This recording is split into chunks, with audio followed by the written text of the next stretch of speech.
If you're tuning in today, well, I know exactly who you are.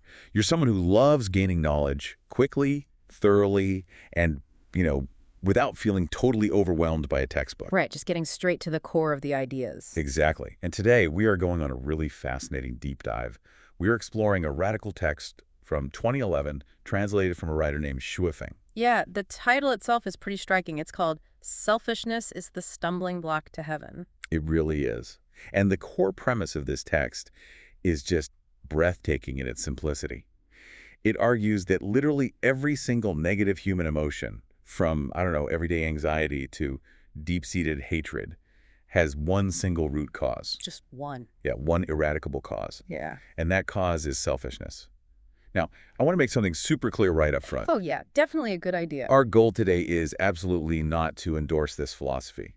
We aren't taking a stance on its highly unconventional views on society. Right, because it goes after some major societal pillars. Huge ones. We are simply here to impartially map out these radical ideas.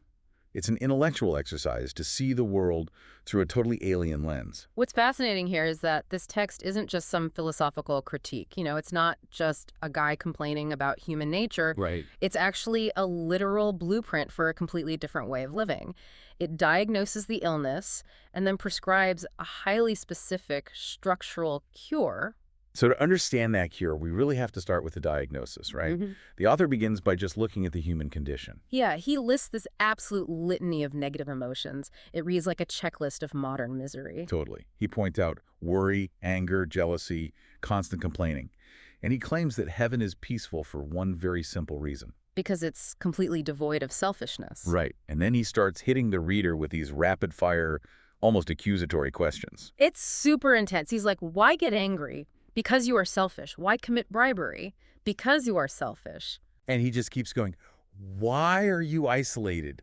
Why do you want to open a business? Why do you want to get married? And the answer is always, because you are selfish. It's this deliberate repetition to flatten all these different behaviors into one single flaw. Okay, let's unpack this, because it feels a little extreme. Yes, a bit. Yeah. It's like, imagine walking into a hospital. Yeah.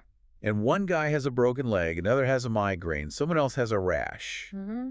And the doctor says, I know exactly what's wrong. You all have the exact same virus. Right. It rejects the entire concept of nuance. Exactly. Like, is opening a company or just wanting to get married really on the exact same moral level as taking a bribe?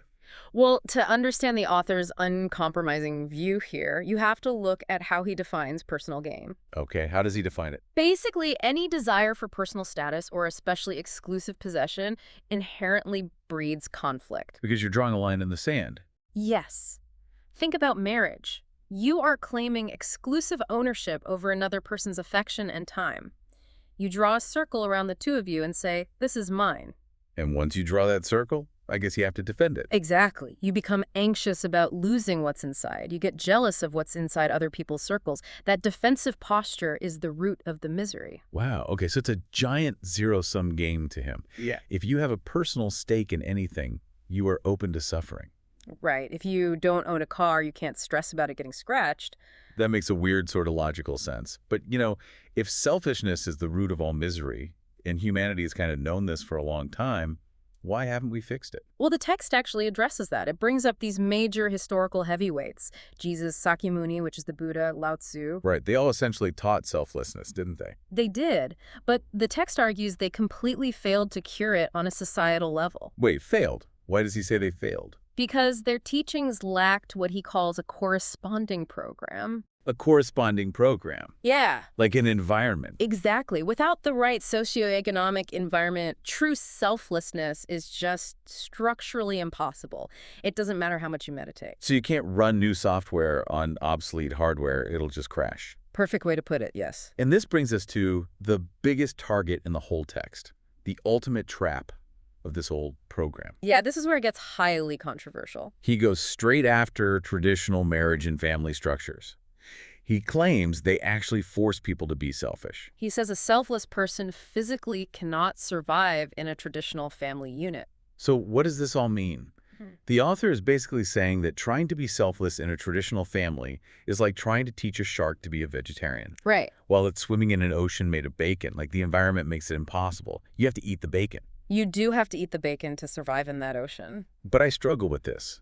Is loving your family really selfishness, or is he just redefining the word entirely? If we connect this to the bigger picture, the text views exclusive family bonds as inherently exclusionary to the rest of humanity. Exclusionary? How so? Well, from a resource standpoint, when time or money or energy is scarce, you direct it to your kids, your spouse.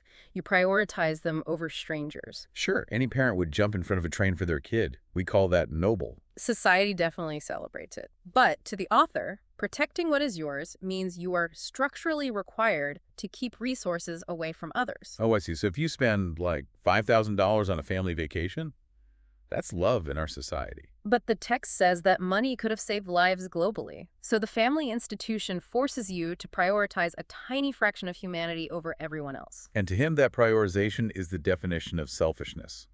You can't be universally selfless if your survival depends on a tiny, exclusive unit. Exactly. Okay, so if the traditional ocean is the problem, the only way out is to build a completely new ecosystem. And that leads directly to his radical cure, the second home. Yeah, the second home, also called the new oasis for life in the translation. It's described as this transit station on the way to heaven. And it is specifically designed to eliminate selfishness, but the requirements for joining are just massively disruptive. Oh yeah, you don't just sign up for weekend retreat. What do people actually have to do to get in? Well, individuals must completely dissolve their marriages. They have to break up their family units, Wow. and they have to give up literally all personal property. The translation says they must render themselves as having nothing. That is the ultimate severing of ties. You leave your bank account, your spouse, your status, just leave it all at the door. Yep.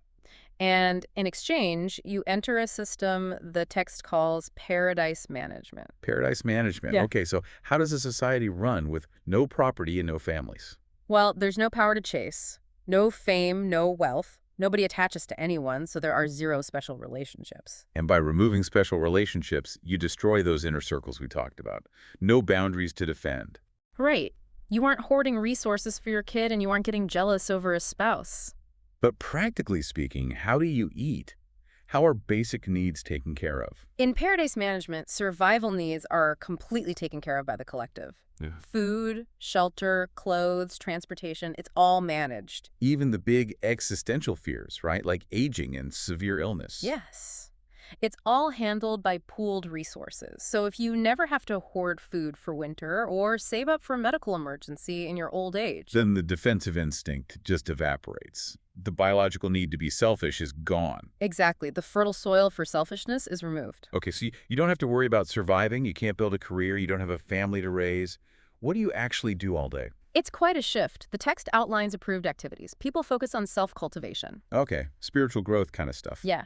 Playing games, entertainment, exhibiting sincerity and kindness, and accumulating merits to repay spiritual debts. Here's where it gets really interesting, though, because you hear that, and it sounds like this magical, all-inclusive resort for the soul, right? It really does sound perfectly passive. But the text introduces an elimination mechanism. It's like this resort comes with a very ruthless bouncer. It does, because the author admits that people are still selfish even after they enter the second home. Right. You can't just flip a switch in your brain just because you changed rooms.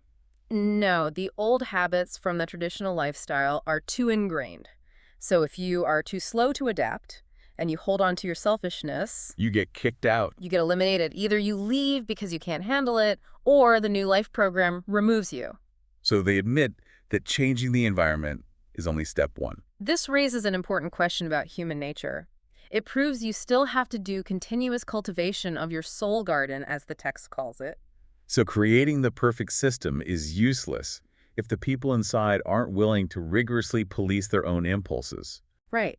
The second home doesn't magically purify you. It just removes the external obstacles that forced you to be selfish in the old world. It makes the internal work possible instead of impossible. Exactly. Okay, so pulling back from this massive blueprint, the text leaves us with this ultimate, stark, binary choice at the end. Yeah, the author summarizes it all very bluntly. He basically says, if you want troubles, tragedies, and hell, then just be selfish.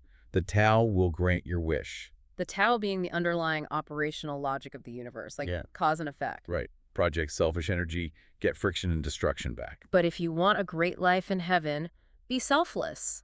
And the Tao will help you realize that dream. It's incredibly black and white. It is. And look, for you listening right now, maybe you're driving, you're doing the dishes. We know you aren't going to pause this deep dive, empty your bank account, and try to find a transit station to heaven. Probably not today, no. It's not our reality. But the value here isn't about adopting this extreme lifestyle. It's about how it forces us to look at our own baseline reality. It makes you wonder how much of your daily anxiety or that sudden anger when someone cuts you off in traffic is directly tied to protecting your possessions. Or maintaining your status, guarding your territory. Yeah. Are those circles we draw around ourselves actually keeping us safe? Or are they the very things making us miserable? And that leaves us with a really provocative final thought to mull over. Yeah. What is that final question for the listener? If this text is right, and our current societal environment really does force us to be selfish just to survive in it, is your selfishness actually a core part of who you are? Oh, wow. Or is it just a survival instinct? Think about it. If you were stripped of all your property, your job title, and your exclusive relationships tomorrow, what kind of person would be left? Would you be free or would you be entirely lost? Exactly. It takes us right back to that chaotic waiting room, sitting there with all our complex symptoms, wondering if we're all just fighting the exact same disease. Something to definitely think about the next time you draw a circle around something and call it yours.